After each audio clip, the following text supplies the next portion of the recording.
नमस्कार दोस्तों, स्वागत है आपका मेरे चैनल कॉमिक्स लाइफ में।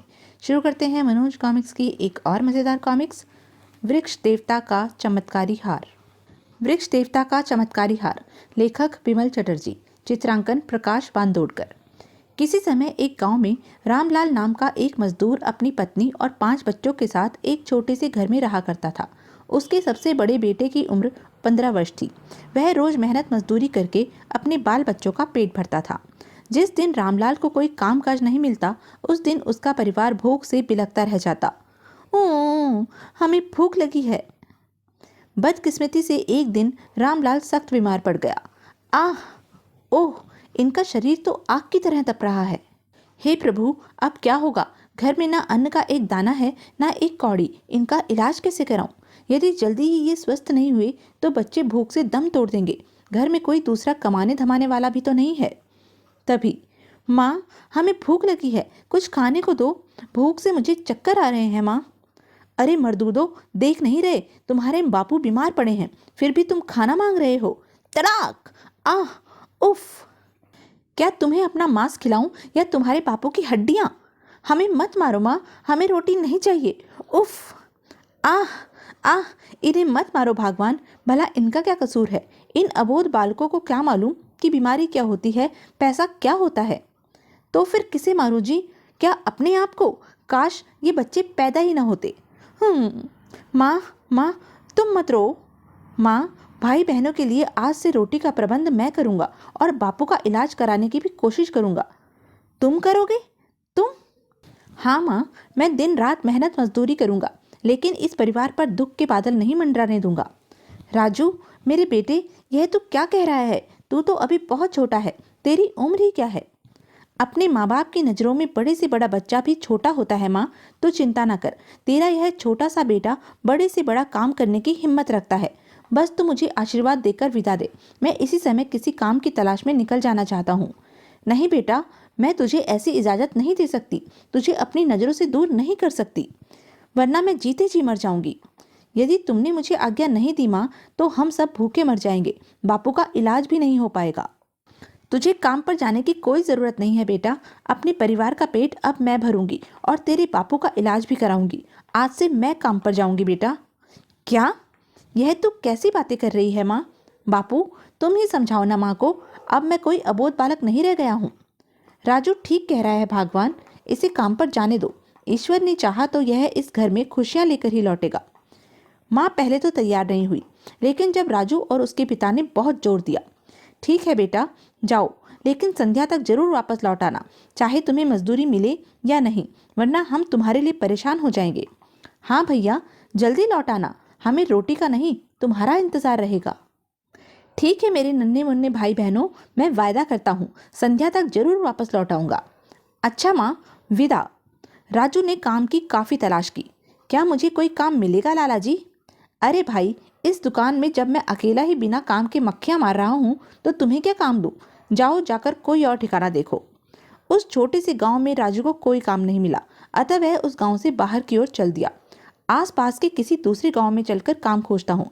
चाहे जैसा भी काम मिलेगा कर लूंगा, और यदि काम नहीं मिला तो आत्महत्या कर लूंगा, लेकिन घर वापस नहीं लौटूंगा। बदकिस्मती से राजू को आसपास के कई गांवों में भी कोई काम नहीं मिला और सांझ होने को आ गई। ओह, क्या मैं खाली हाथ ही घर वापस लौटूंगा? क्या इसी दमखम पर मैं काम की तलाश में घर से निकला था?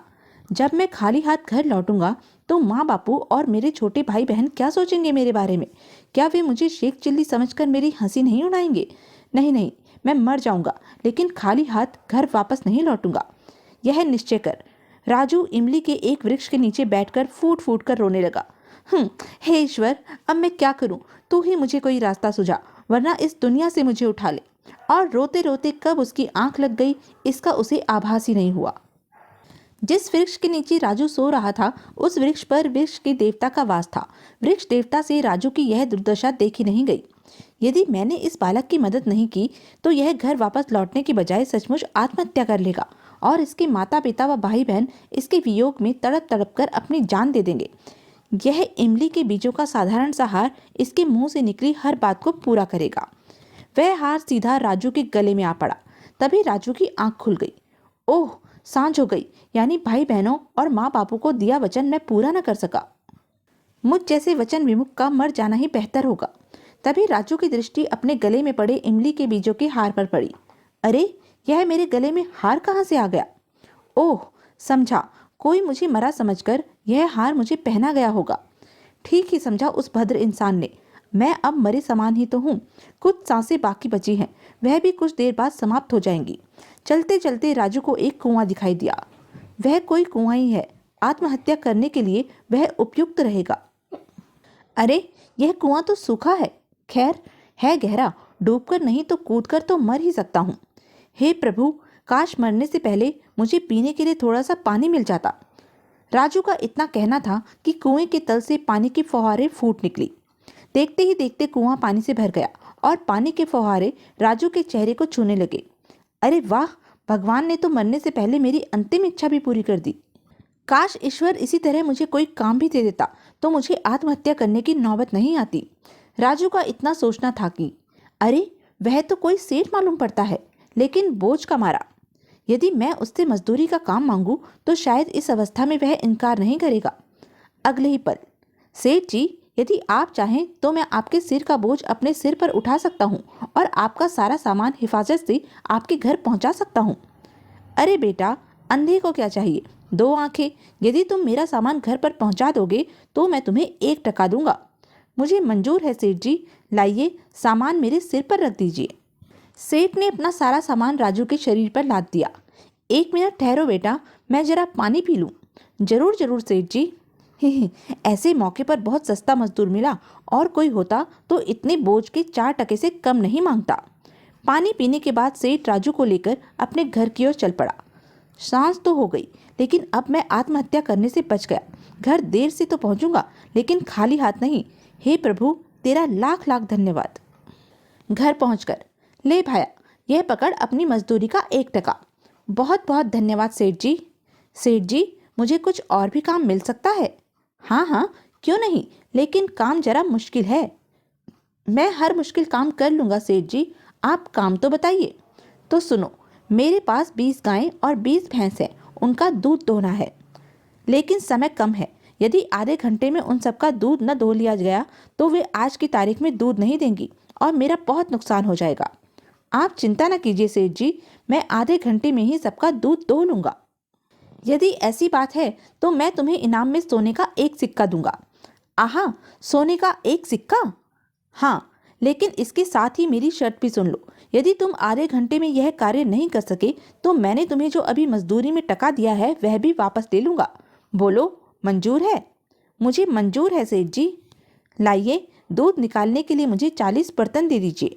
ठीक है, जाओ भागवान, नौकरों से कहकर इसे बर्तन दिलवा दो। जी। सेठ ने राजू को 40 बड़े बड़े बर्तन दिलवा दिए और राजू फटाफट गाय भैंसों का दूध दोहने लगा। आज तो ईश्वर ने मेरी सुन ली। जब मैं सोने का 1 सिक्का और 1 टका लेकर घर पहुंचूंगा तो सभी कोई खुशी का पारावार नहीं रहेगा। बहुत दिनों के लिए हमारे घर से गरीबी का नामो निशान तक मिट जाएगा। यह आपने उस भोले भाले बालक से कैसा सौदा किया जी? भला क्या वह बालक यह काम कर पाएगा? अरे भगवान, मैं कब कहता हूँ कि वह मूर्ख छोकरा यह असंभव काम कर लेगा। मैंने तो यह शर्त उससे अपना 1 टका वापस लेने के लिए लगाई है। आओ, अब भीतर चलकर आराम करते हैं, आधे घंटे बाद उसकी खैर खबर लेंगे।